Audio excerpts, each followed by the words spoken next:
ಚುನಾವಣೆಗೂ ಮುನ್ನವೇ ಕಾಂಗ್ರೆಸ್ನಲ್ಲಿ ಸಿಎಂ ಬದಲಾವಣೆಯ ಕೂಗು ಕೇಳಿ ಬರ್ತಾ ಇದೆ. ರಾಜಣ್ಣ ಹೇಳಿಕೆಯ ಕೊಟ್ಟ ನಂತರ ಇದೀಗ ಎಸ್ ಶ್ರೀನಿವಾಸ್ ಅವರು ಕೂಡ ಹೇಳಿಕೆಯನ್ನ ಕೊಟ್ಟಿದ್ದಾರೆ.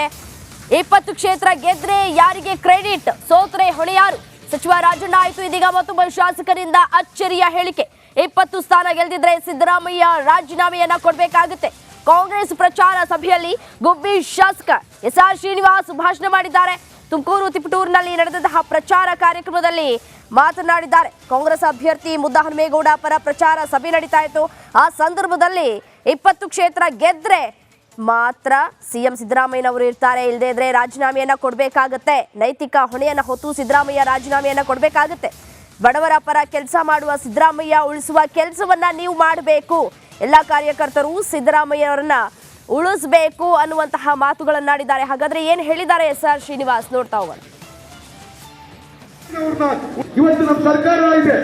ನಮ್ಮ ಸರ್ಕಾರ ಏನಾದ್ರೂ ಹೆಚ್ಚಿನ ಸೀಟ ಲೋಕಸಭೆಯಲ್ಲಿ ನಾವು ಗಳಿಸಲಿಲ್ಲ ಅಂತಂದ್ರೆ ನೈತಿಕ ಹೊಣೆ ಮತ್ತು ಸಿದ್ದರಾಮಯ್ಯನವರು ರಾಜೀನಾಮೆ ಕೊಡಬೇಕಾಗುತ್ತೆ.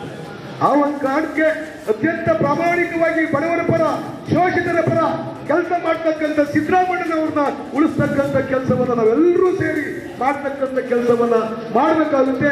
ಆ ನಿಟ್ಟಿನಲ್ಲಿ ಎಲ್ಲರೂ ಕೂಡ ಪ್ರಯತ್ನವನ್ನ ಪಡೋಣ ಅಂತ ಹೇಳ್ಕೊಂಡು ಈ ಸಂದರ್ಭದಲ್ಲಿ ಹೇಳ್ತಾ ಎಲ್ರಿಗೂ ಒಳ್ಳೆದಾಗಲಿಂದ ಹಾರೈಸಿ ನನ್ನ ಮಾತು ಮುಗಿಸ್ತೀನಿ. ಜೈ ಕರ್ನಾಟಕ. ಇವತ್ತು ನಮ್ಮ ಸರ್ಕಾರ ಇದೆ. ನಮ್ಮ ಸರ್ಕಾರ ಏನಾದ್ರೂ ಹೆಚ್ಚಿನ ಸೀಟ ಲೋಕಸಭೆಯಲ್ಲಿ ನಾವು ಗಳಿಸಲಿಲ್ಲ ಅಂತಂದ್ರೆ ನೈತಿಕ ಹೊಣೆ ಮತ್ತು ಸಿದ್ದರಾಮಯ್ಯನವರು ರಾಜೀನಾಮೆ ಕೊಡಬೇಕಾಗುತ್ತೆ.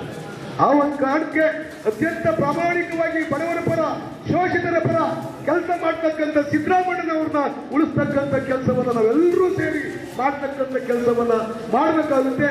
ಆ ನಿಟ್ಟಿನಲ್ಲಿ ಎಲ್ಲರೂ ಕೂಡ ಪ್ರಯತ್ನವನ್ನ ಪಡೋಣ ಅಂತ ಹೇಳ್ಕೊಂಡು ಈ ಸಂದರ್ಭದಲ್ಲಿ ಹೇಳ್ತಾ ಎಲ್ರಿಗೂ ಒಳ್ಳೆದಾಗಲಿಂದ ಹಾರೈಸಿ ನನ್ನ ಮಾತು ಮುಗಿಸ್ತೀನಿ. ಜೈ ಕರ್ನಾಟಕ. ಇವತ್ತು ನಮ್ಮ ಸರ್ಕಾರ ಇದೆ.